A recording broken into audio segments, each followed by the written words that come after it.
In this second video, I'm going to show how we would do a monitoring job in Alpha Tracker Mobile. This again starts off in the same place. It's Alpha Tracker Mobile, the app.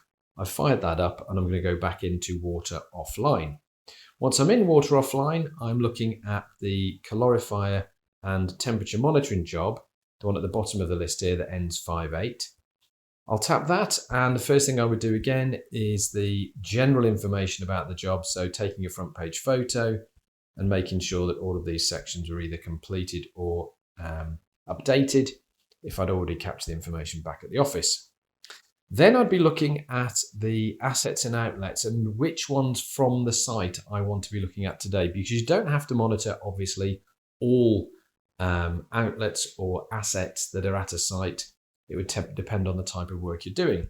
So if I tap assets there, and then tap the site button at the bottom of the screen, I can see that there are two assets and I can choose to swipe them into this job. So I can just swipe that calorifier in, and that's now ready for me to work on. And in fact, it's prompted me for 5 questions. So let's have a look at the questions that it wants me to answer. So in the monitoring job here, I've got 5 questions that I need to record. Is the vessel easily accessible? Yes, it is. And now it wants some temperatures. So storage temperature 35. Hot supply temperature is 76. Temperature of the return 74. And comments, all good. So that's how you would record the answers to the questions as you do the monitoring activity on the calorifier. If there are any outlets that would apply, so in this case, I'm also doing temperature monitoring for the taps. You can see I've got both taps listed. I just swipe them in. That adds them from the site to the project. And now I could go in and record the temperatures, update the temperatures. So the cold temperature in this case is 6 degrees C. The hot temperature was 56 degrees. So that's updated tap 1. And then for tap 2, it's only a hot tap, so it's only prompting me for the hot temperature. And this one's coming in at 75.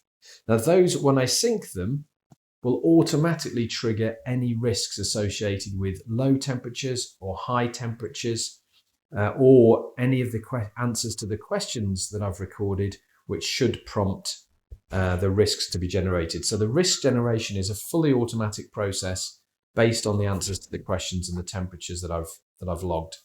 I'm just syncing now, so because I've got an internet connection. Typically you'd sync when you're either at home or back in the office at the end of the day, but you can do it when you're out and about like I am here now. So that's how you do a monitoring job. Again, you can take photos. I can't take them today because I'm recording my screen and it crashes my phone if I try and take photos and record the screen at the same time. But that's how simple it is to do a water monitoring job using Alpha Tracker Mobile.